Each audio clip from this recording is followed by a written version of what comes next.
In 1971, a team of anthropologists made contact with a tribe that had been completely isolated from the outside world. No roads led to them. No outsider had ever spoken their language. They had never seen a wheel, a map, or a stranger. The researchers expected to find a people with no concept of the things we take for granted. And in many ways, that's exactly what they found, except for one thing. This tribe, which had never met another human society in its entire history, already had gods, already had rituals, already believed that something invisible was watching them. How? How does a group of people, sealed off from all of humanity for thousands of years, arrive at the exact same idea as everyone else on Earth? Because the answer tells you something deeply strange about what you are. Every isolated human culture that has ever existed invented gods, not some of them, all of them. The Aboriginal Australians, cut off from the rest of humanity for around 50,000 years, had them. The peoples of the Amazon, separated from Asia and Europe for over 15,000 years, had them. Tribes in the highlands of Papua New Guinea, isolated for tens of thousands of years, had them. These groups had no contact with each other, no shared language, no trade routes, no way to copy the idea from anyone else.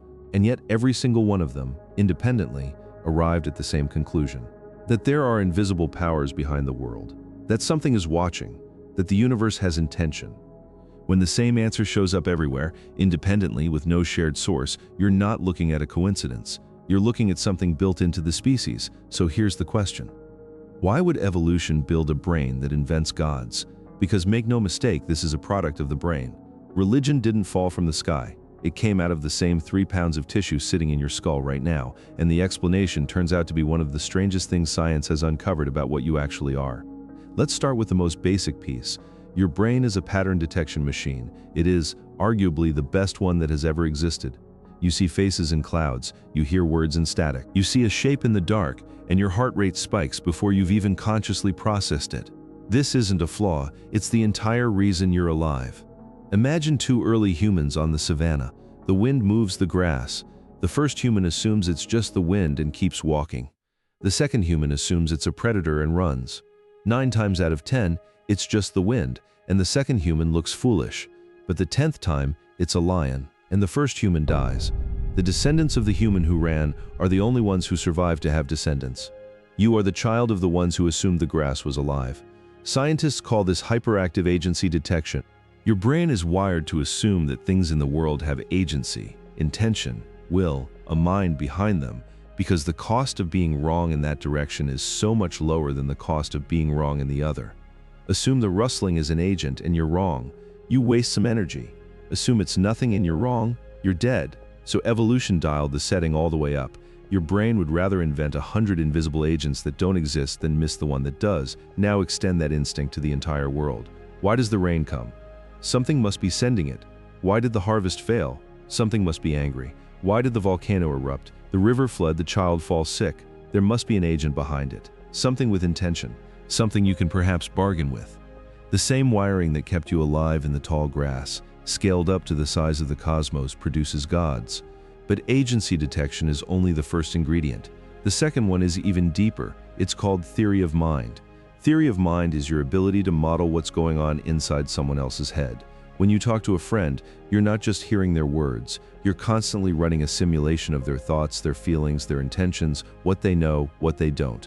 You do it automatically. You're doing it right now, trying to model what I'm thinking as I write this. It's one of the most powerful abilities the human brain has. It's what lets us cooperate, deceive, love, build societies. But here's the strange part. Once you have a brain that's this good at modeling invisible minds, it doesn't switch off. You model the minds of people who aren't in the room. You model the minds of people who have died, which is why you can still hear a lost parent's voice telling you what they'd think. You model the minds of characters who never existed. A brain built to track invisible minds will find invisible minds everywhere, including behind the sky. Now combine the two. You have a brain that assumes intention behind every event, and a brain that effortlessly models invisible minds. Put those together and you don't just get a vague sense that something is out there. You get a someone, a mind behind the storm, a will behind the harvest, a father in the sky who sees what you do. This is starting to explain why gods feel so natural, but it doesn't yet explain why they stuck. Why religion didn't just appear and fade, but instead became the organizing force of nearly every civilization on Earth. For that, we need the third piece. And this one is about survival. not of the individual, but of the group. Here's the problem every early human society had to solve. How do you get a large group of unrelated people to cooperate, to sacrifice, to not cheat each other when no one is watching? In a small band of 30 people, this is easy. Everyone knows everyone. If you steal, you get caught. Your reputation collapses. You're punished. But as groups grew into the hundreds and thousands, that stopped working. You can't personally watch everyone. People can cheat in the dark and get away with it. And a society where everyone cheats in the dark falls apart. Now watch what happens when you introduce a God who sees everything. Suddenly there is no dark. There is no unwatched moment. The all-seeing eye is always open. A person who genuinely believes they are always being watched behaves differently.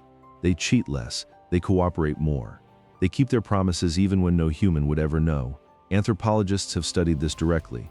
Societies with what they call big gods, powerful, moralizing gods who care how you behave and punish you when you don't, tended to grow larger, more cooperative, and more stable than societies without them. The belief itself was an evolutionary advantage, not necessarily for the individual. For the groups that believed they were watched out, cooperated, outbuilt, and outsurvived groups that didn't. And over thousands of years, those were the groups whose cultures spread across the planet. So religion wasn't just a side effect of how the brain works. It became load-bearing. It held societies together at a scale that nothing else could, and this gives us a genuinely complete picture. 3 forces stacking on top of each other.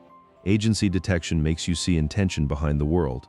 Theory of mind turns that intention into a mind, a someone, and group survival takes that someone and turns it into a moral force that holds civilization together. That's not a coincidence, repeated across every culture.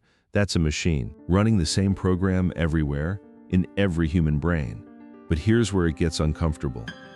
If gods are this deeply wired into us, if the tendency is built into the architecture of the brain itself, then a difficult question follows. Does the fact that we're wired to believe in something tell us anything about whether it's true? And the honest answer is no, it doesn't. This is a point people get wrong in both directions. Some people hear all this and conclude, see, God is just a brain glitch. It's all explained. There's nothing there. But that's a logical error. Explaining why humans are inclined to believe something doesn't prove the belief is false. Your brain is also wired to believe the external world exists, that other people have minds, that the sun will rise tomorrow. You can give an evolutionary account of all of those beliefs too. That doesn't make them wrong. A reason for a belief is not the same as a verdict on the belief, and the other direction is just as flawed. The fact that belief is universal doesn't prove it's true either. Humans universally find sugar delicious.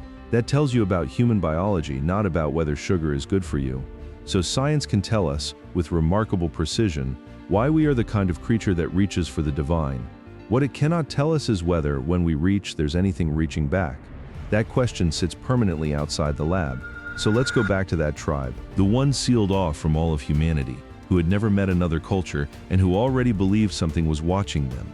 Now you know how.